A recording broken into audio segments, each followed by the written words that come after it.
Muslim Gamer League comes into your sleep. SubhanAllah. Muslim Gamers League. We're going to definitely speak about that today, inshallah. It was nothing I ever went after.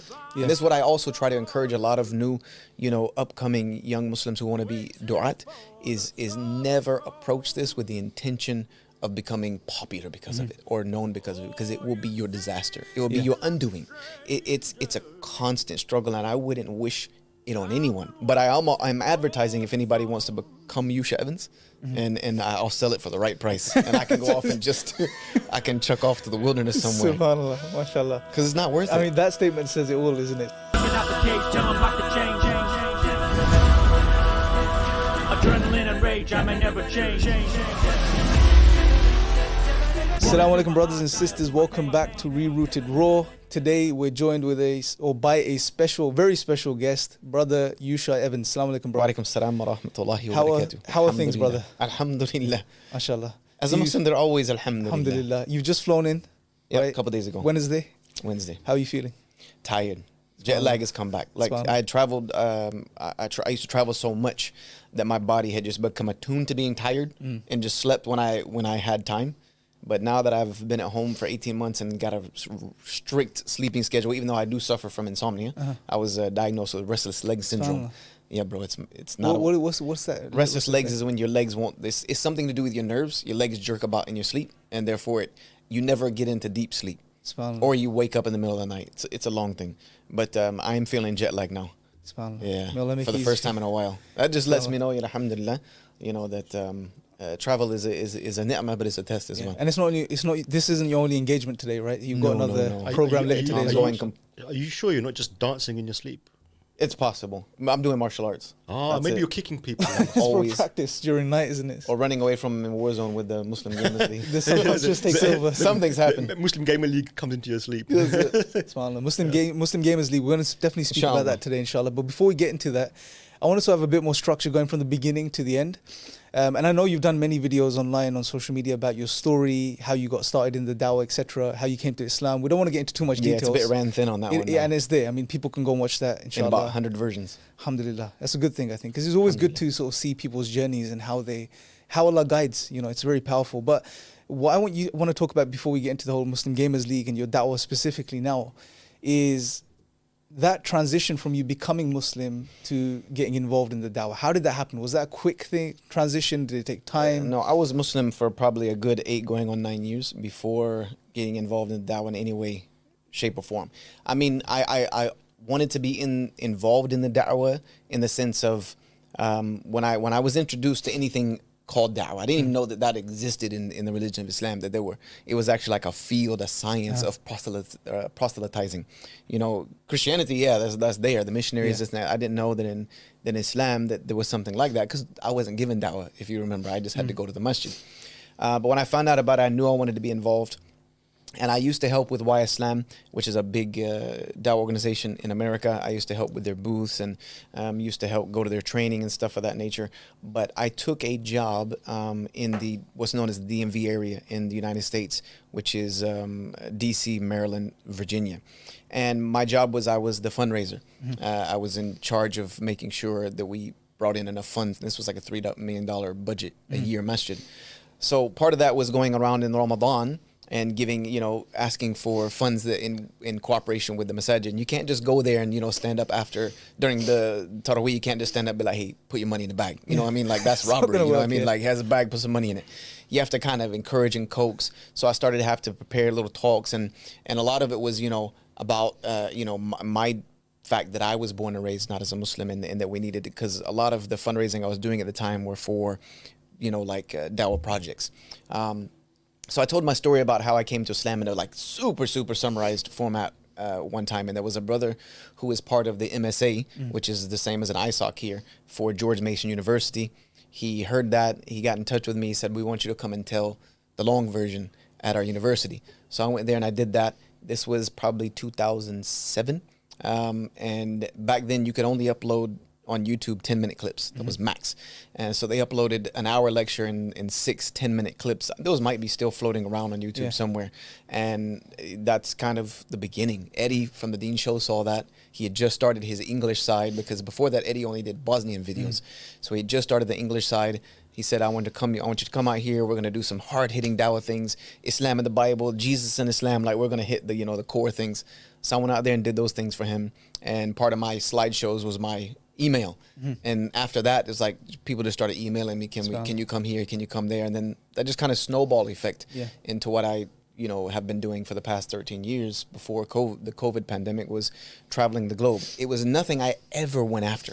Yeah. And this is what I also try to encourage a lot of new, upcoming young Muslims who want to be du'at, is never approach this with the intention of becoming popular because of it, or known because of it, because it will be your disaster. It will be your undoing. Because there's so much baggage that comes along with being known and recognized, and most of it is not good. So I never had that intention. It just happened. It just was thrown in my lap. I'm introverted. I don't like public speaking. I'm not really a people's person, if you ask my wife. So it wasn't natural for me. But when the opportunity came, I rolled with it, and alhamdulillah, we've been able to go at it for nearly 13 years now, spreading the deen as much as possible. It's a very important point. Seeking, like you're speaking about, not seeking this type of recognition or fame. Whereas, unfortunately, you've probably come across people like this. We get, messages from people, brothers and sisters like that. And they're very innocent. They don't know. Yeah. But they're like, I want to get involved in the dawah. I want to do what, say, I don't know, some sheikh does or some brother does in the dawah. I want to, do videos, be popular, go around, travel, make a living like this. Yep. And you have to break it to them nicely, obviously, because they don't know sometimes. But why do you think, like, your thoughts on why do you think there is this perception that's created? I think a lot of it is because from the outside looking at someone who is popular, someone who's, videos get seen all over the world, and you see them in that country and that country, and people are praising them and making dua for them, mashallah. It looks very glamorous to the best of descriptions. It looks like, this must be an amazing life. These people are just living it up, without realizing that everything, and this goes with all of social media, everything that you see when it comes to a video that someone does or social media post of them in this country or that country, you're looking at little small fragments of their life, moments that are captured. You know what I mean? So you're seeing maybe 0.0001% of their life. You don't realize what all goes in to behind the scenes of that, how much being away from home, how much traveling, how much this notoriety and shaitan will play with your intentions of doing it for the right reasons. It's a constant struggle, and I wouldn't wish it on anyone. But I'm advertising if anybody wants to become Yousha Evans, and I'll sell it for the right price, and I can go off and I can chuck off to the wilderness somewhere. Subhanallah, mashallah. Because it's not worth it. I mean, that statement says it all, isn't it? Subhanallah. It's just, and you're right. It's like they see a couple of minutes, and we know. So if you like beyond the physical realm and the spiritual realm, you have shaitan is on your case. It's a constant struggle. And you're wondering if any of this is even going to be accepted. Yeah. It becomes a huge worry, traveling the world for 13 years. If any part of my intention wasn't correct, I could have just wasted all of this time. That's a huge, frightening thought.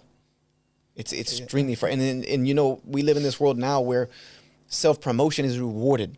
So you're here pushing things out on social media thinking like, am I doing this for the right reason? Am I putting this post out there, looking at the numbers, how many people liked it, how many people disliked it, trying to look at the analytics. And I'm looking at analytics to try to see, okay, how can I be more beneficial with the way I post, how I've titled it, algorithm. But in reality, you're asking yourself, are you really doing it for that reason, or are you trying to see those numbers increase? Yeah, and let me ask, because this is a very interesting topic, right? Because I've been thinking about this a lot recently as well. Social media works on the algorithm, right? So there is an algorithm, and it does choose and favor certain types of, you can say, content or type or style of content, right? Now, from a non-Muslim perspective, when you're putting out, social media, say you're doing something on cooking or I don't know, whatever, bikes, cars, whatever, you as a non-Muslim doing something worldly, you don't have the sort of added factor of, you have to do this for the right reasons. You have to do this for the sake of Allah, right? So, but when Muslims now go into that sphere and they want to do it for the right reasons, but shaitan's always there. Your ego's always there. Now, what advice can you give to Muslims in the age of social media that want to be involved in the dawah, which is already public facing, but more so now because of social media? What advice could you give them to really stay on top of this sincerity and to do the best they can with that, basically? Check their intentions nonstop. You have to nonstop asking yourself, am I doing this for the right reason? Am I doing it? Because even if you don't come up with a clear answer for that, you know, you might not ever feel settled with the fact that you're doing it for the right reason. The questioning enough, if you're sincerely questioning that, it's a sign that you're probably doing it for the right reasons. You know, if it bothers you, you know, so that would be my biggest advice is, you know, always ask yourself, are you doing this to seek the pleasure of Allah subhanahu wa ta'ala, or is it for the pleasure of yourself? And if you ever feel like you're doing it for the wrong reasons, stop. Just stop. I mean, anybody who's followed me for long enough know that I've taken serious droughts on social media before, like gone ghost for like 6-7 months. You know, it's just because I felt like I wasn't in the right place to be doing this for the right reasons. So I'm not going to do it. I don't care how much, you know, I feel like the other people might be able to be rewarded and stuff like that. Like, that's good, but I have to take myself in front of Allah subhanahu wa ta'ala the day of judgment. You know what I mean? Like me. So always check your intentions. You know, if that questioning is there, if you feel like a hypocrite, then you're probably, you know, on the right path, doing it for the right reasons. And if you ever feel like you're not doing it, just stop. And this is big because another thing is we don't think these days. Most people don't stop and think about the action they're about to do and the potential consequences of it. Like, I mean, sometimes I think it's as simple as just asking why. Why are you doing this? You know, is there a need for this? But people don't do that. So just the fact, be conscious what you're saying. Take a few moments before you do your actions, and really think it through. And if your intention, if you're really not like happy with it, just stop. Take a break, right? Yeah, just leave it. Leave it, subhanAllah. And that's powerful. And another thing you go into as well, and I've heard you mention, is about staying in your lane. Now, give us a bit more on that concept. What do you mean by stay in your lane? Well, this actually came about with a few young brothers here in London that you know, used to be involved in the dawah together. They're not anymore, unfortunately, but they wanted me to get together. They were just up and coming in the dawah scene. I hate that word. It's such a weird connotation to it. But they just said, you know, give us some advice. You've been at this for a little while. And I thought, what would I tell myself at their age if I was getting involved after what I've seen and all the mistakes that I've made either myself or seen others make? And the most important one was staying in your lane, meaning that if your goal is to give da'wah, call people to tawheed, and you're young, you know, so your knowledge surely is not going to be immaculate as of just simply because of your age and what you're trying to accomplish.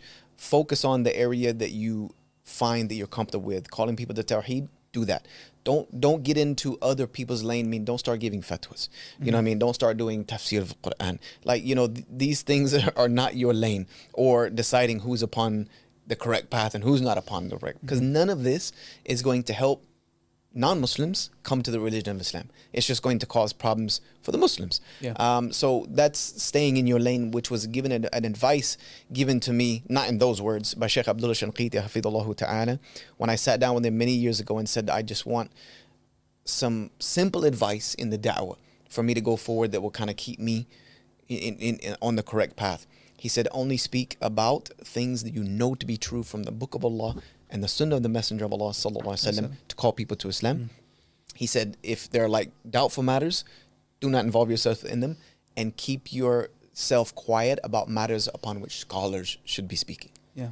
So simple. That advice was just like home run to me. You know what I mean? Because, and he was explaining a little bit further that silence on a matter is better for the Muslims than you to say something that's going to misguide people. It's better even for the scholars. Sometimes we always ask, like, with new matters, where are the scholars on this? Where are the scholars on this?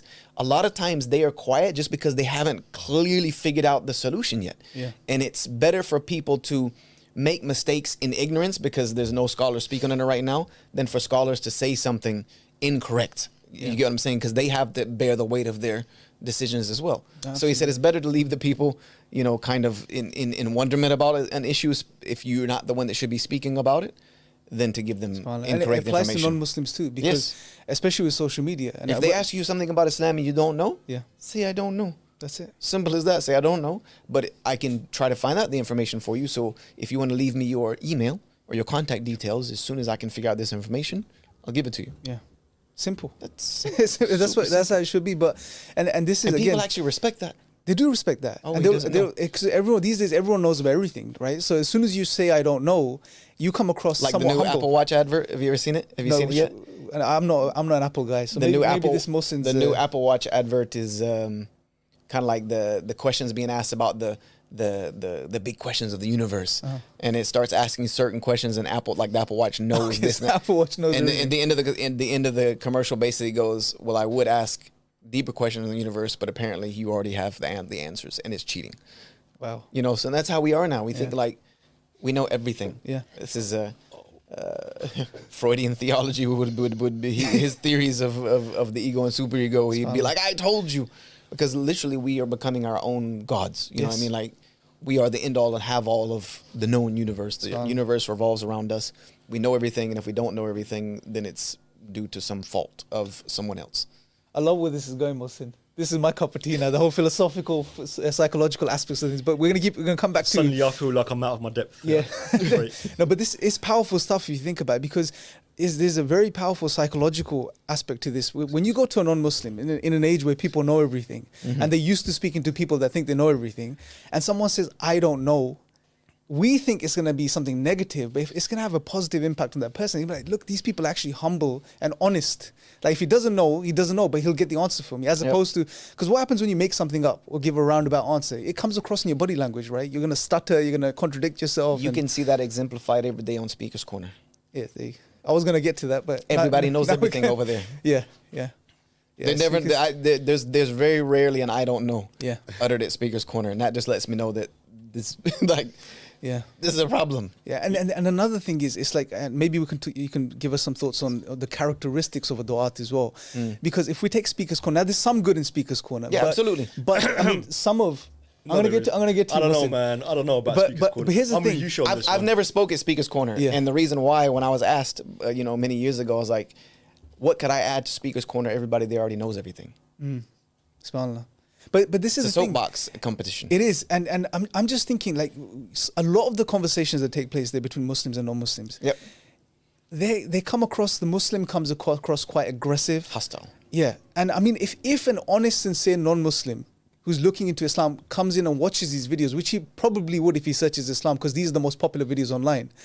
Now, when he sees a Muslim speaking down to someone, almost on the verge of cursing someone, really coming across aggressive, what impact is that going to have on that non-Muslim seeking the truth? They're going to automatically have some aversion. And we don't think about these things, man. Man, Allah bless the brothers that go, but sometimes I watch the videos just because I know there's going to be an entertainment factor somewhere. Somebody's going to get heated, somebody's going to get pushed, somebody's going to get, like something's about to happen. Yeah. I remember when we used to go there, me and Sabur used to go there about 6-7 years ago. Literally, there was hardly any cameras there.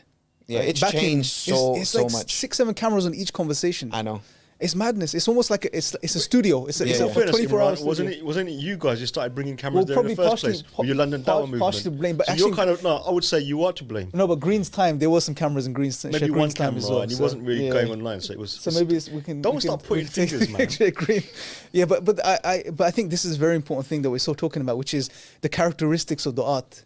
Speaker's Corner is an extreme example of this. But in the dawah, bro, what would you say as far as to new du'at that are going to be joining the dawah, thinking about joining the dawah? Give us, what would be the 3 top characteristics to keep in mind as a Muslim in the dawah, in your dawah? Well, number 1 is concern. And for our brothers who have been around Jamaat al-Tabligh, this is one of the things they talk about, fikr, concern of the heart. But really, this is from the Sunnah of the Prophet ﷺ, is that his main characteristic that made him so good at what he did beyond the revelation that Allah subhanahu wa ta'ala sent him is he cared about people. Genuinely. Had concern for people before Allah had even revealed anything to him. The concern he had for his tribe, for his people, and seeing them in their disputes and how he settled the one at the Kaaba, and all of the things he got involved in, the Treaty of Fudail. He was always about the people. And even the reason why he would retire to this cave was to try to figure out solutions to help his people. So he had that genuine concern, and that Allah answered that concern with giving him guidance. So you have to care about people. If you don't care about people, don't get involved in the da'wah. You need to do something else. Your line of work needs to be in a cubicle somewhere where you don't have to interact with other human beings and be beneficial to the ummah that way. But if you want to be involved in the da'wah, especially in a public manner, meaning going and physically telling other people about Islam, you have to care about them, because that concern is felt. When you really have concern for another person, we're not going to get metaphysical, but there is energy. Like people can feel that. What comes from the heart goes to the heart, yeah. you know, so these things are important. So having concern for other people. Number 2 is having knowledge about what you're going to speak about. Do not speak about Allah without knowledge, because I've done it in the past, and if there's no more greater regret in my da'wah that I have than going back and seeing videos where I say something that I know is wrong now. And if I would have just double checked that information, looked a little bit deeper, asked a couple of questions, I might not have made that mistake, because it's a very severe matter. Even the Prophet ﷺ said, whoever speaks a lie about me knowingly, let him prepare to take his seat in the hellfire. And for me, some of the scholars go so deep as saying that knowingly could also mean that you didn't do your due diligence to find out that this was directly from the Prophet ﷺ. You're just passing on hearsay, so you have to be very careful about it. And then number 3, I would say, is learn to understand Islam holistically. And I've been trying to say this for many years now in my shift in the way I do da'wah, is rather than the ideological approach to Islam, which is, that's all our da'wah has been for so many years, ideologically figuring out a way to brain wrestle people into agreeing Islam is the truth. You know what I mean? Yeah. It's turned into a lot of people agreeing that Islam either is the truth or is the most, you know, pristine way of life, but hasn't turned into as many practicing Muslims as I think it should, because we don't approach the da'wah from how can Islam help you. You get what I'm saying? Yeah. Any other service that is offered to you, when they try to sell it to you, if you look at adverts or whatever, it's how does this product make my life better, yeah, easier, you know, in some way it improves upon my life as it is. And that's the approach that we don't take with Islam, is that how can Islam improve upon individual life, societal life, and life as a whole for the human species. And that was the actual entire reason for the revelation, to bring the individual min adh-dhulumati ila nur, from darkness, which darkness is anything but Islam. Anything but Islam. And this was the statement of the companions when they would go give da'wah, even in lands they didn't understand the religion. They would call people from the darkness of false worship, the evil of false worship, to the light of Islam. They didn't need to know what the religion was. If it's not Islam, it's incorrect. So individual from darkness to light, and then it was to bring about justice and equity, not equality. There's a big difference. Equity for society and for people. We're not approaching those issues. Yeah. You know, we have, you know, we have speakers corner locked down. We have dawah tables, you know, everywhere with the megaphones and microphones. But then there's homelessness that's still rampant, and the Muslims are not the number one known people that are out serving the needs of humanity. Homelessness, drug addiction, crime, you know, all of these things are happening, and Muslims are not front and center tackling these issues. Not looking for, you know, YouTube videos, not looking for things that can help bolster their organization or online presence or whatever, but just sincerely because we live here and Allah has given us a responsibility to the people around us. So that would be number 1, is have concern for people and sincerity in what you're doing. Number 2, knowledge, know what you're going to speak out. And number 3 is being holistically involved in how Islam can better society. So that third point, I want to explore that with you a bit more, because I think it's very profound what you just said, which is, it's one thing to theoretically engage with someone and convince them of the truth of this way of life, Islam, right? That's God actually exists. Very easy. Allah has given us everything. Yeah, and it's intuitive. It makes sense. There's everything that we need to intellectually argue Islam is right there. Yeah. But along with that, Allah has also given us guidance for all times. So what you're saying is that aspect, the utility aspect of Islam, which is how is it useful for people? Because people, again, by the nature, it's like, what's in it for me? Right? That's the mindset. That's why people don't worship God, because they think that worshiping God is restrictive. It's going to prevent. And it causes problems. Yeah, exactly. So how do we, for you now, like, and it's hard for us to argue against that. Yeah, because what have we done? Exactly. Because the reason this came about to me, because I was reading some of Ibn Kathir's Bidayah wa Nihaya, and talking about, you know, how the Prophet ﷺ and the companions made an impact on the world. You know, like 2-3 companions would go to a foreign land, and the whole land would change before their death. You know what I mean? It would become something beautiful, and Islam would be implemented and followed, and that would have changed effect until now. And now I look at the Muslims, if we look at like the hijrah of the Muslims into the West in the past, 200 years. Yeah. What could we really say is different about the West because of us? Yeah.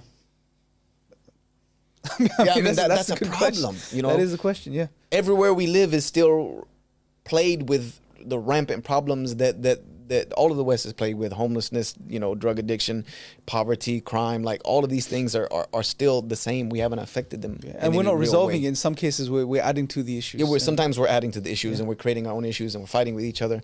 So, you know, if someone were to ask me what has Muslims holistically done where they've become large minorities in the West, it's a big problem. We've become doctors and engineers, and that's what we like to talk about. But wait a minute, what is that going to do about anything in the hereafter? Yeah, because I mean, even if from the time of the Prophet ﷺ all the way up until, you can say, about 200-300 years ago, the Muslims always contributed to the world. They always gave, right? And they had, like even today, now historians are finally starting to recognize the contributions of Islam over the past several centuries that led to the development of the modern Western world, science, etc., all of these things, right?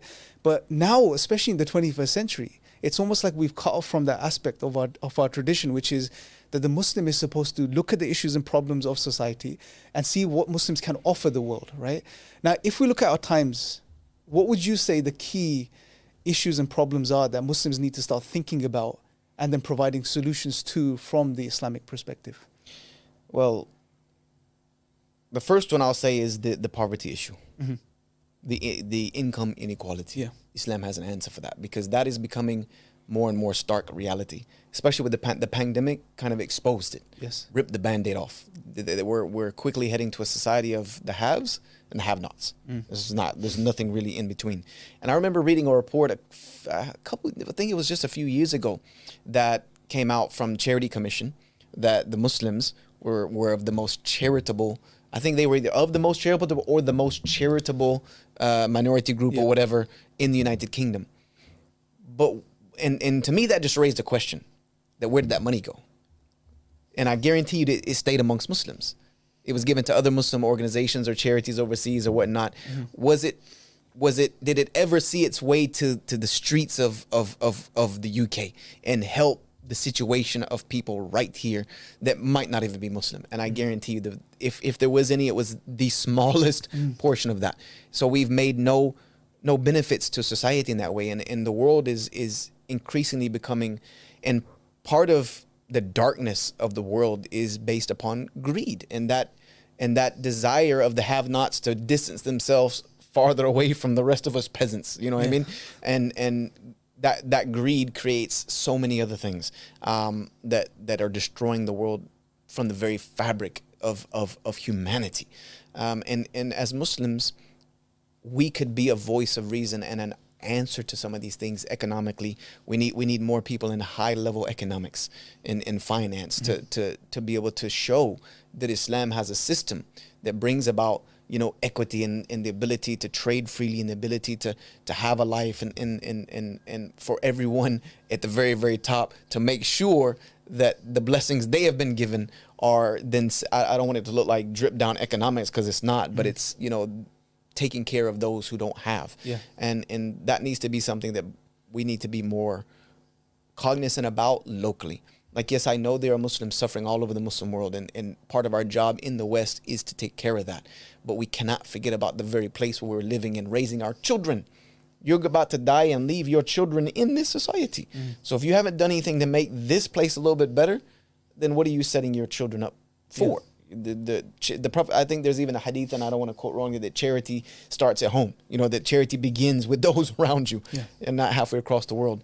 So, you know, that holistic approach to Islam is that how could, and it's not even have to be that we're pushing it, that all of the UK needs to accept Islam. No, but there are policies that are embedded within our religion, that are codified, that could help society be better. But we have to kind of start implementing that ourselves a little bit first. Absolutely. And I think that also ties in with the sort of moral and ethical aspects as well, because if one thing religion generally does, and Islam specifically does, is it grounds, you know, human worth and value in the idea of God. We know God exists. He's the ultimate authority, you know, and he's created us as human beings and made us ethical beings, so we take care of others, right? So it's not about filling my own pockets. It's about helping my fellow human being as well. Now, I think it leads us to another point, which is the question of meaning, especially with the COVID. one thing that's happened is people have been cut off from what they've known to be the meaning of their life, which is to work, earn money, have a good life, work up that ladder. There's no more food and circus. Yeah, I mean, people are sitting at home now having to rethink about the purpose of their life. What is it all about? And again, I don't think we talk about this enough, that Islam actually provides a coherent answer to the meaning of life, which is not only that God exists. We don't believe in a deistic God that's out there, created everything and has nothing to do with us. He didn't create us for a purpose. Yep. He created us for a very specific purpose, and people need to know that. So and people don't, unfortunately. And this leads people to, try to escape reality in many different ways, through alcohol, drugs, which are problems in society. Gaming is another thing, right? Which is, especially the youth, they're really sort of spending most of their time. Get lost in that world, the whole days. Like I've like I was mentioning earlier, I've heard crazy stories about people killing their own parents because their parents stopped them from playing certain games. So, I mean, that brings me on nicely to this next thing I want to talk to you about, which segue. is... Nice segue, by the way. Beautiful segue. I knew where that was going. That was just breezed it right in there. Like, yep. I'm used to this now, alhamdulillah. So Muslim Gamers League, right? Now, I'm really interested I'm fascinated with this. You have taken one of the biggest potential problems of the 21st century, especially for the youth and the younger generation, where they're losing themselves in this virtual world, not wanting anything to do with the real world and reality and trying to escape from all of this, and you've turned it into something profoundly positive. Where did that depends on who you ask. Okay, from the outside. And may Allah make it something profound, inshallah. But where did this thinking start? A lot of people misunderstand it. A lot of people think that, we're promoting gaming, like, if you don't play video games, I'm enticing you, like, come play some video games. It's like, that's I think, people, for me, when I came across it, I didn't look into it too much, but straight away I knew exactly what I thought, subhanAllah, this is like, may Allah preserve your genius, because it's not something that's done before, right? Well, no, and you never really want to be the first to rock the boat. But when I was during the pandemic, like in the beginning, we all thought this was, what they say, 2 weeks to flatten the curve, something like that. Like this is gonna be a few weeks, and then a few weeks became a few months, and I'm sitting here, I've run out of things to do at home. Yeah. I've read all I can read. I'm reading my stuff. I've gotten done with most of the work that I can do, and it's wintertime in Minnesota, which means it's -30 outside. And so I'm like, what am I going to do? Yeah. So I started picking up some video games again, because I grew up as a gamer. I grew up in the 80s. I grew up when Atari was released. I was a kid when Ataris came out, and like that was the hottest thing out. And you had a literal joystick with 2 buttons. And then Super Nintendo came out, and it was just like we would spend hours, me and my friends, because if you wanted to play with your friends, you had to physically be in the same place. Yeah. And there was 2 people. That was it, playing Super Mario Bros, playing, all these games, Contra, other games. So I grew up in that area when video games, like a lot of the youth these days are coming like, oh, bro, I can't believe your age, you're a gamer. Like, who do you think made gaming cool for you guys? Yeah, you're the first generation. Like, we did this, you can, thank you, you're welcome. So I started playing some more games, because I've always been like an old school Call of Duty Zombies player. Even in my spare time between travels, sometimes I'll play with a few mates I had. But, I'm at home now, and I'm going online to play with people, and I'm getting into random lobbies, and I'm like, whoa, gaming has changed. Like people are cursing each other out. People are wishing death upon other people's mothers, and screaming. In our day, we didn't have that live chat feature. Yeah, there was no live chat feature. So we just gamed. In most cases, we didn't have online gaming. And almost always, when I've played in the past, now I've always played with people I know. Like Zombies is a very offline game. Right. You could be playing with murderers today, and you won't know. It'd be crazy people online. You don't know, man. Especially those type of games. And the end of some of these games, like I started playing Warzone. At the end of the game, like the first place, the second place team, or whoever decided to stay around, they can all talk to each other, and it's just like it's like a mad fight. And I have 3 children who all are gamers, like playing video games. My son he's very good at video games, like zombie stuff like that. And my daughter likes playing video games. And I'm sitting around during the pandemic watching them all play video games. And I'm like, this is a lot of wasting of time. You know what I mean? And I don't know who they're talking to in these chat rooms. They're all on Discord, and stuff like that. And I'm like, what is Discord? Because I'd heard of Discord, but didn't really know what it was. Yeah. And so I started doing some looking into this, and realizing there are so many Muslims out there playing video games. Because my son, my youngest son, has found like Muslims from all over the world playing Roblox together. It's like they just happen to run across each other. And I'm like, there must be a lot of Muslims out there that play video games. So I got in touch with a brother named Dinka.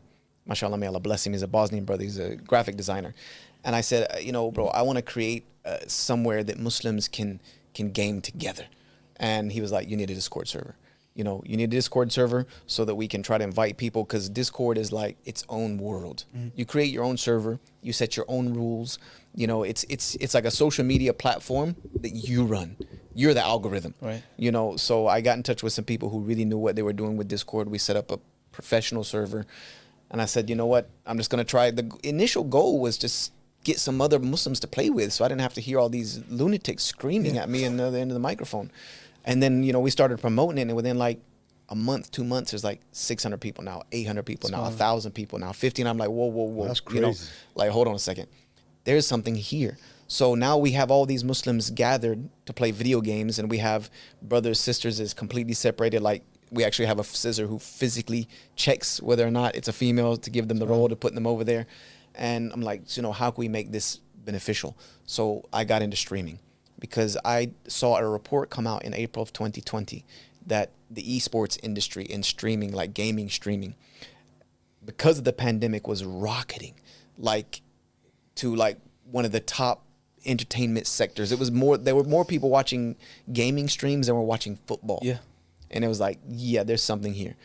So I decided to get into that platform, but use it as a way, you know, for youth to come in, see a gaming stream just like any other one they would ever watch, as professional, as well done, as, you know, entertaining as anything else they'll watch, but remind them about Allah subhanahu wa ta'ala. Give them some nasiha, give them some dawah. If we have non-Muslims that come by the stream, they're going to know what the deal is right away. Muslim Gamers League. We are Muslims. We do not, you know, play around with the deen. If it's time to pray, there's a pause in the stream. We're going to go pray. We're putting our priorities correct.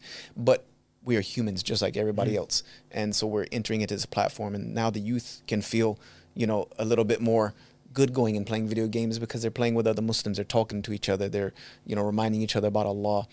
We have, you know, Quran halaqas that are going on. Everything that's happening, we're trying to keep each other grounded about the deen. Because telling kids don't play video games, it's haram. Yeah.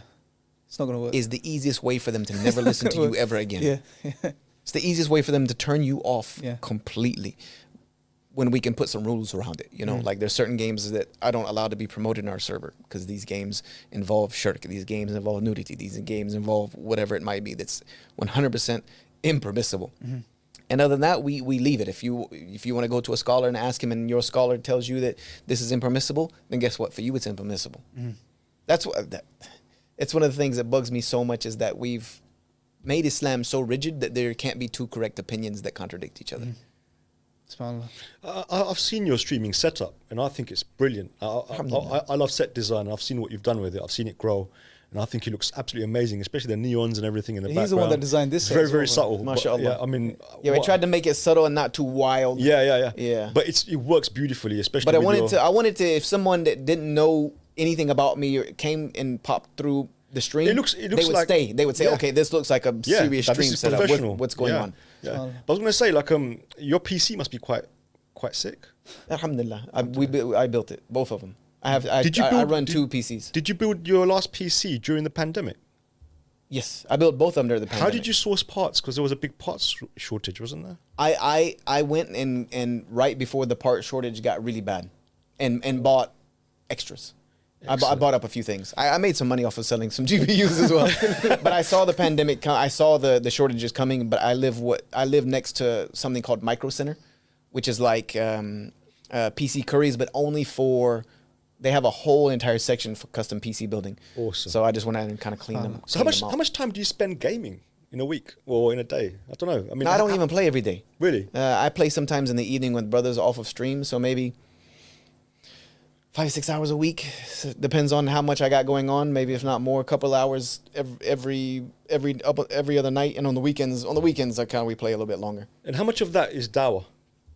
On stream is always.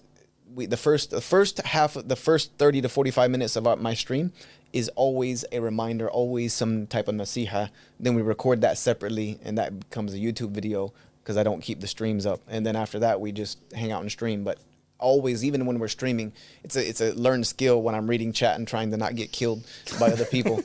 We're always talking about dawah, answering questions or things of that nature. But then in the evenings, there's a number of brothers that I personally play with a lot. We're always talking about the deen, talking about, so it's all Muslims hanging out with each other. And sometimes, alhamdulillah, even it's pandemic proof, because sometimes at night, like I have my own little private Discord chat rooms, voice rooms with people that I kind of know personally through talking to them or playing with them. They'll just be like 6-7 brothers hanging out, just talking to each other while they're doing whatever else. Yeah, it's like a modern version of a coffee shop meetup. Yeah. And so I just go and I'll just pop in. Assalamu alaikum, brothers, how you doing? I can do it on my phone. I can do it wherever. And we're just hanging out, and brothers are all over the place. You know what I mean? Like in that same chat room might be 2 brothers from California, a brother from New York, a brother from London. We have another brother. I have another brother from Abu Dhabi who actually came all the way here to come to the little meetup that we had the other night. And it's amazing, because what you've done is you've taken something that was out of control and can't be stopped, and made it and put it into a way which is it's manageable, and it's something, and it's in line with your other priorities as a Muslim. I wanted parents, because I'm looking at this as a parent. I wanted parents who knows that their kids are gaming, have no idea. They don't know anything about that world. You know what I mean? Like if they went and turned on their kids' PS4, PS5, they would be absolutely lost to even look what kind of friends they have. To now feel comfortable with, like, look, if you want to get your kids to play, just send them over to MGL, and there's a few parents that have reached out to me and restricted their parents that you can't play it unless they're part of this. I'm actually tempted to, because I recently built a PC myself and it's very powerful, but I'm tempted to game as well. The thing with me is I don't have any self-control. So if I started gaming, the Muslim Gamers League, bro. I wouldn't get off it. I'd stay on. So I've just stuck to my PlayStation, and because it's in the living room, my wife. It's a little bit harder. Yeah, because my wife's always in there. I can't really touch it unless she's not around. She's gone back to her mum's. Then I can play the PlayStation. Otherwise, but I mean, self-control is one of those things that you have to have with gaming. How do you do it? I mean, I know how addictive gaming can be. When do you know to switch off? For me, I'm maybe you just need to get old, bro, because I'm old. You know what I mean? My eyes can only take it for so long, and I get tired, and I'm 41. I'm 46, and I still want to game. He's actually 30. You just have to know, like, if I have responsibility, like I have a very busy schedule. I can't sit there for hours on ends. I just know that, like, okay, I need to get off. Play a game that you suck at. And then you'll realize you'll get off a lot quicker. You get killed 7, 8, 9 times already. Like, okay, I'm done for the day. Warzone's a very good one for that. Yeah. You know, we were experimenting a while back, especially in the beginning of the pandemic. You know, virtual worlds online. So what we decided to do. Second Life. Oh god. Yeah, we went in. Made those avatar characters, went in, and we tried to give dawah to people on these virtual platforms. And one of the brothers like, we need to set up a dawah table on one of these platforms, because on these platforms there's Muslims there, and they've built actually Mecca and Medina and mosques in there, and all this. And there's a shahada that took place. They put it on YouTube. Wow. Really interesting stuff. It's like everything's going we're just online, going to be plugged in. It's all plugged in, literally. So we tried. Pretty soon we're just going to plug our brains in and just live the rest of our lives. I've got a friend who's been doing Second Life for years. He's bought all the mods. He spent money on it. You know, he's really into it. But I remember about 6 years ago or 5 years ago, he met someone through this Second Life, then met them in real life, it's a female, and married her, and then came back here. So yeah, it's very dangerous. I don't know how this stuff works, but for me, it just feels like a very dangerous place to be. It can be, but this is why efforts like this are needed, where it's structuring things for people that are going to be gaming anyway. You can't stop them. And our Discord server is like super, super regulated. Like we have a very clear list of rules about what's allowed, what's not allowed, what you can do, what you can't do. We have, I think, 10 different mods who are there's always someone live on the server at all times, keeping up with things. We have like 15 bots created by some youth. And this is all, amazing. The person who designed it is 15. The person who runs and codes all our bots is like 17. Crazy. Like these are all youth. Like you're not going to go in my server and misbehave and things of that nature. And so everything is super regulated. So I feel comfortable. Like now I don't even have to go on as much as I used to, because I just feel so safe with it. My kids being on it, anyone else's kids being on it in the way we do it, because it just creates this environment of the online scene being so crazy, where it's just a free for all, to now restricting it to kind of, and there's voice rooms where people can chat with each other, because Discord audio is so much better than game chat audio. Yeah. So we've created this kind of platform, and also we've created a platform for other people who want to be content creators in like the gaming scene to be able to use our platform to promote, like we call them official content creators. They create content for MGL under the banner of MGL. It's literally, you've built a whole ecosystem, basically. Yes, and then we're trying to push some youth that are really good at some games, like Rocket League is one of those games that's you can make really good money on, and Call of Duty. Like there's some youth that we have that are really good, that we're trying to get them into the esports world, to where if they become pro players, they're going to be pro players representing, sponsored by MGL, which is a big thing. And I don't see that as being a problem. I mean, if one of our youth became a footballer, where we'd praise him up, down, left, and right, mashallah, we'd be posting him everywhere. Yeah. You know what I mean? But if he becomes a pro footballer on esports, what is this? You know what I mean? Like, he's sitting around gaming all day long. Both require an immense amount of skill, and to be physically in shape, because you cannot sit there for that long without dying. But it's two different things. So I'm trying to bring that stigma off of that as well, is that gaming can be a waste of time, just like playing football can be a waste of time, absolutely. But if we're trying to use and do some good with it and represent our deen, then it's a hobby that's permissible. Yeah, it's a hobby that's permissible. And that's an opinion that I've taken from people of knowledge that I trust. Yeah. And that's fine. I mean, it makes sense. And there can be an opposing opinion. Yeah, something can be considered haram and halal at the same time, and both answers be correct, and both answers can also be incorrect. Yeah. You know what I mean? It happens all the time. This is why fiqh is the way it is. Yeah. It depends on, if you go and ask a scholar, because I've had people come to me and say, my sheikh said this haram, then it's haram for you, bro. You know what I mean? Like that. Simple as that. You don't need to be playing. If you trust that scholar and you've asked him an opinion upon a matter, and he gives you that opinion, follow it. Yeah. Follow it. But then don't come to someone else who might have an opposing opinion from someone just as equally trusted and knowledgeable, and tell them that, no, you have to accept my opinion. Yeah. You have to accept the opinion of my scholar's opinion. That's where we get into the problem. Where there's only one black and white answer to every nuance question in the world. Yeah. It's just, there's no way that's and that's possible. It's not Islam. I mean, it's not. And that's another topic in itself. But I don't think we need to get into that now. Yep. Inshallah. But if say some children, kids, parents that want to get their kids are playing games non-stop. They don't know what games they're playing. Don't know how to control the situation.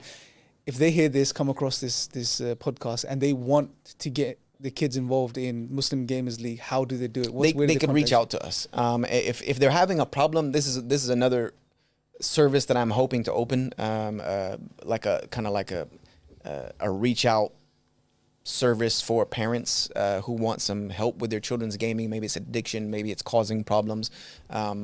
I want to be able to have that avenue for parents, so we're working on that right now, work on the infrastructure for it to make sure that it's done right. But in the interim, they can always reach out to us on muslimgamersleague.com, as well as on muslimgamersleague.com is the link to our Discord server, which again is a platform that they can send their kids to and know that they're regulated. And the parents might not know anything about Discord, but trust me, your children do, and they know how to get involved with it. There's apps, you can be on Discord just about everywhere. It's like the Skype of back in the day, but there's just a whole lot more organized. They can send them over to us, and we will always be there to help youth and make sure that they're doing the right thing. They have to be 13 years and older in order to join Discord. That's Discord's rules, not ours. But if parents are having problems, they can always reach out to us. There's a contact form on muslimgamersleague.com. They can reach out to us there as well. So they've got to be 13 years and older and make sure they finish their homework before they... Yep. Yep. Parents, whatever rules they have, like, that's what we try to tell our youth. Like, when they come to say, oh, my parents don't do me this, we immediately tell them, this is not our line. If your parents tell you to do something, that's what you do, right or wrong. You go do that, and if you have a problem with that, you need to take that somewhere else. But this is for when you're allowed to be here and you want to game with other Muslims, that's fine. And alhamdulillah, like I said, we have about 15, 20 brothers who meet regularly and do like Quran halaqas and do hifz together, and there's all kinds of things. That's amazing. They actually do that on the Muslim Gamers League. On the Discord server. On the Discord server. Yeah. And we have another brother named Mahir, who is he calls himself Mahir the Poet. He's good at poetry, mashallah. He does live, because you can create stages within Discord where you can, go on and people can join, and it's like a virtual stage where he goes on and he does poetry. And I do reminders, and we do like what we call a stream cast, where a few of the brothers who content create for MGL, we get together and we just chat and talk about the state of games and talk about the da'wah and talk about Islam and tech and all kinds of things. SubhanAllah. It's amazing, mashallah. And there's a lot you've given, parents, I think, as well to think about, as well as people that are into gaming and want to even, how old what's the upper cap of age limit? Is no age limit to? There's no age limit. You can be 50, 60. No. As long as you're a gamer and you want to. Yeah, as long as it's not just gaming, it's also tech. There's a lot of our youth in there are aspiring devs and things of that nature, and coders, and actually the entire server was set up by a group of 5 brothers from another server called Muslim Coding Club, where they're just into coding. So there's all kinds of things that go on over there. It's bringing Muslims together in a productive way. Bringing a community together that's pandemic proof. Absolutely. No, I like it. I really like it. I think Alhamdulillah. it's quite exciting. To be honest with you, I'm going to check out the Discord now, because I'd like to see what the conversations are like and what people talk about in Muslim Gamers League. Yep. Discord is the new wave. Yeah, it's new wave. Yeah, it's getting big, and I guess it moves us on to the sort of last thing I wanted to really sort of get your thoughts on was, gaming's so big. That a couple of months ago, Sports Illustrated, the cover of Sports Illustrated was a esports gaming organization called FaZe Clan, which is well known in the gaming industry. But they were that's when you know that it's becoming serious. It's on the front cover of Sports Illustrated. It's going to get bigger. It's not. It doesn't. No, seem this is going, especially when we live in an era now where they clearly want to keep us out of large groups and crowds and away from each other. Yeah. And I don't see that changing anytime soon. That people are going to resort to the online world. Is the gaming curve still peaking? No, it's now that the pandemic is releasing, and for the time being, who knows? That could change tomorrow. People have started going back to work. Things have slowed down a bit, but there's always going to be those things where you have the diehard fans and their seasons, weekends. People are all over the streams, holidays and summer. So it's just like any other sport. It's becoming, rather than it being an everyday thing like it used to be, it's becoming more now like sports. But it's sports. It's there 24/7, 365. You never get rained out on Rocket League. It's foolproof from that perspective. Yeah. But the DAO moving, how do you see the DAO over the next, say, 10 years? Where is it going online? Is it going digital? How do you see it progressing? It's gonna have to be more digital, because that's clearly where they're trying to move the world, to people, almost living in a digital space. I could go down the rabbit hole of why I think that is. A lot of it is very, very dark. Yeah. But because you're very visible online, you can always be watched and tracked and all that good stuff. But they kind of want us living in that online space. So I think things are going to be more online. And I think that with the da'wah, one of the things that I've always, for at least the past 5-6 years, have been trying to encourage organizations, especially da'wah organizations, to do is stop being reactionary. Stop catching on to the end of trends, because that's what we always do. Wait till a trend is catching on, then we jump on it as it's fading into the sunset, and let us be ahead of these curves. Let us be more, like, as you said, the Muslims of the past were visionaries. Like they would look at the world in kind of a philosophical way of where is it heading now, so we can kind of try to meet it there, if that makes sense. We want to catch this caravan of people going this way, so we might have to take this little cut and be a little ahead and being trendsetters and things of that nature. Like, we need to get back to that. We're so afraid of being I think misreceived. I think a lot of that is a part of a lot of our current generation of Muslims in the West are immigrants. So they're kind of in a new land. You kind of don't want to. You don't want to be that person rocking the boat. You want to be well received. You want to be liked. But I'm hoping that the next generation, kind of come out of that shell a little bit and say, hey, look, we can be trendsetters. We can be movers and shakers. We can be progressive in society while remaining fully Muslim, fully committed to the deen, fully committed to the da'wah at the same time. And that's a balance that needs to be found. Yes, and now that you mentioned that we have to be forward thinkers and look for the trends, not catch the end of the trends. What would you say that if you were to say the top 3 or upcoming in the next decade? So the youngsters, the young Muslims that's just getting involved in the da'wah, what areas should they be looking into to take that as a stage for the da'wah? Gaming is obviously one of them that you mentioned. I don't want to say I'm gonna if you're into gaming, I mean, I don't want it to look like I'm giving da'wah to gaming. It's already, if you're in this platform, utilize it. Yeah, utilize it. One thing that I will say that the da'wah needs to, the up and coming du'at, the old school du'at, whatever, is to be able to understand how to use the internet and streaming as a platform to reach large audiences.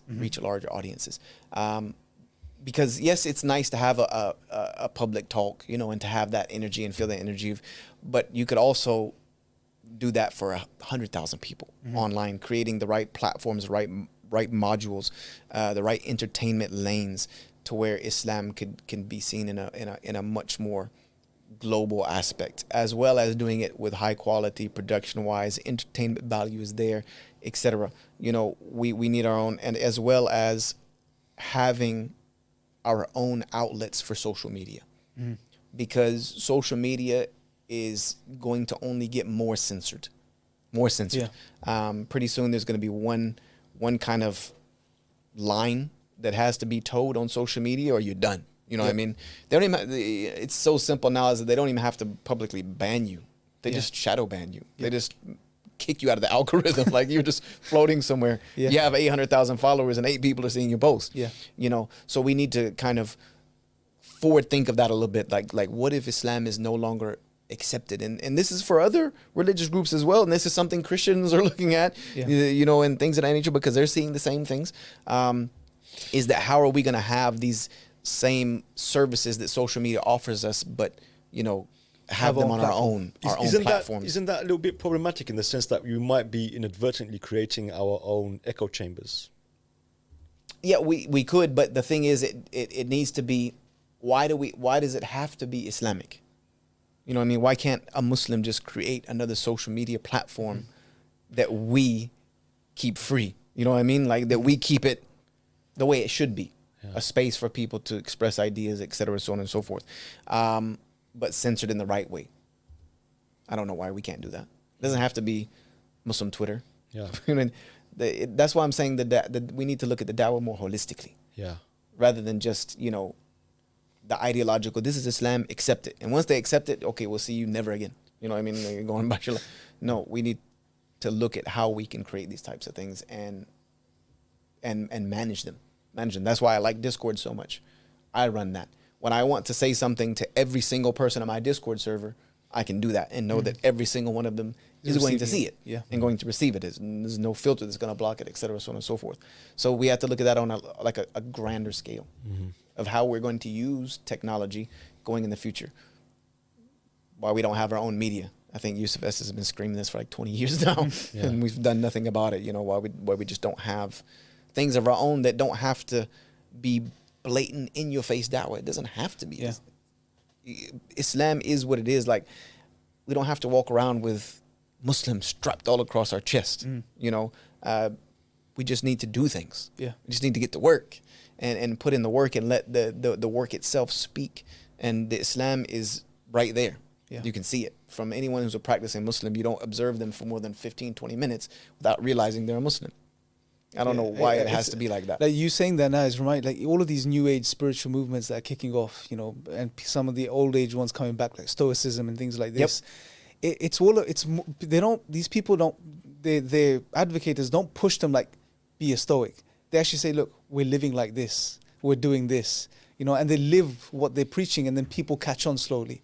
So it's almost like you saying about, you know, that this is Islam, we're just pushing it, you know, accept this, and this is, it show them we Islam. have to be cognizant of society. You know what I mean? We have to be cognizant of society in a very sociological framework, and understanding, okay, that society is becoming very anti-organized religion. The solution to that is not to try to shove organized religion as down their throat as your what is the word I'm looking for, as your entry point. You know what I mean? Like, that's not always going to work. How about showing some works? And this was what all the Anbiya said as well. You know, let your work speak. You know, let the things that you do, you know, be the most important thing about you. Not what you identify as. You know, we've almost come to a point now where we might as well just make Muslim a pronoun. You know what I mean? Like, we're just slapping it on something. You know, and that's not the way to fix everything in da'wah. Oh, these people are doing that. Okay, let's copy that and let's slap Muslim on it. You know what I mean? That only works in certain areas. And, you know, like in the gaming, I slapped it on the front of gaming because the gaming world is madness. Crazy. I want to make sure they understand right away who we are coming out the gate. But when it comes to the general holistic dawah, it doesn't always need to be like And the that. Christians have been doing this for a while. Like even in the Like, UK. let's create a social service arm of our dawah organization that doesn't say Muslim anywhere on it or anything of that nature, or Islam. You know, that we're just simply here to try to help people. Because it doesn't have to, we don't have to broadcast it. You don't, The Prophet yeah. ﷺ said, you know, servitude to the people is servitude to Allah subhanahu wa ta'ala. It's worship to Allah. Work is worship. So let's do the work and let it speak for itself. SubhanAllah. People are going to know you're Muslims anyway. SubhanAllah. And last thing I wanted to ask you was what is Yoshua Evan's plans for the next, say, 5 years in the dawah? What you plan to do yourself? Wallahu alam. You know, the goal is just to try to keep finding a way to reach people who need help. And for me, that's become kind of my niche now, is how can people be helped? Because there's a lot of people out there, non-Muslims, Muslims, who are suffering. You know, I mean, especially in the world now, the pandemic exposed the mental state of humanity, and that it's depraved in realistic terms, because they took away the food in the circus. You know, the food in the circus was part of like the democratic republic's control of the people. As long as we can keep them distracted and not thinking about a higher purpose or a higher self, then, you know, they'll just do what they're told. We keep milking them. Yeah, we'll just keep milking them. Like, as long as we get them food in circus. Yeah. But once you take away the food in circus, people are forced to face themselves. They're forced to face themselves, and they're forced to look inside, because there's nothing keeping them distracted outside. So, you know, for me, my realistic goal is to try to be there to push the boundaries of issues that I think need to be discussed in the Muslim community but are not, that are taboo. The Muslim Gamers League, I think, kind of gave me that brazen bravity that, like, look, I'm getting old now, you know what I mean? Do what you're going to do. Call me what you want to call me. Cancel me. You can't cancel somebody who doesn't care. To talk about issues that need to be talked about. Mental health, you know, addiction, depression, you know, all of these things that Muslims are suffering with left, right, and center. And now I'm starting to see a lot of non-Muslim coming like, I'm not a Muslim, but man, this hit the feels. You know what I mean? On TikTok, I'm seeing that left, right, and center. Is because people are hurting, and they need to understand that we have a creator who knows us, who knows what he's putting us through, who knows our hardship, who knows our grief, who knows our sadness, who knows our sorrows, but is giving us everything that can help us in these situations, inside and outside. So that's my goal. Holistic dawah. Try to help people and meet them where they are. Because a lot of times as Muslims, we're preaching to the choir. Absolutely, and it's good. It's really good. You're actually speaking to the Muslims as well as non-Muslims, because the Muslims have the same issues as non-Muslims. Unfortunately, we just because they have the label Muslim or a Muslim name, you think they've figured it all out and understand everything Allah has given them as far as remedies and if cures. You have problems, you must not be a Muslim. Yeah, I mean, Muslims have no problems. This is the thing. It's subhanAllah.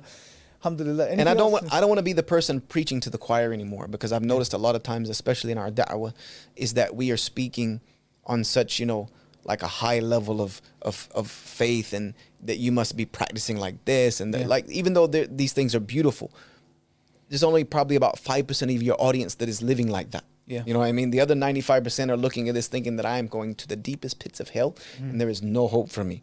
You know, so I'm trying to tone that down a little bit to make Islam seem more relatable to, like I say, the depressed Muslim, the broken Muslim, the hurting Muslim, the anxiety Muslim, the struggling Muslim, the I need some help, you know, to make it more relatable to everybody, because that's who I am. Yeah. That's who I am. I can't preach to the choir when in reality I'm not in the choir. Yeah. You know, so that's what we're trying to do. Yeah, I mean, and it weighs down on you. Be more realistic and more approachable. Absolutely. Because, I mean, if you have that appearance, and like you said, if you're not there yourself, but you appear as if you're there, it burdens you as well. It hurts. It does hurt. And because you feel like a hypocrite. Yeah. You watch your videos and like, dude, you are not that. You are who you're speaking to, basically. SubhanAllah. Anything else, Muslim, you want to? No, I think we've got to wrap it up, because Yusha's got to get back as well, inshallah. Yes, I got to chuck across town and chuck back across town. Jazakallah khair, bro. It was a brilliant episode. May Allah accept from you, and may Allah make it a means for guidance for many people. All of us. All of us, inshallah. And yeah, brothers and sisters, Jazakallah khair for watching another episode of Rerooted Raw. If you want to check out the Muslim Gamers League, we'll have the links, inshallah, in the description. And they must have popped up on the screen at some point during the video when Yusha was mentioning them. And yeah, make sure to share, make sure to subscribe, and we'll speak to you guys next time. Assalamu alaikum. Wa alaikum salam wa rahmatullahi wa barakatuh. Breaking out the cage, tell 'em rock the chain. Adrenaline and rage. rage, I may never change.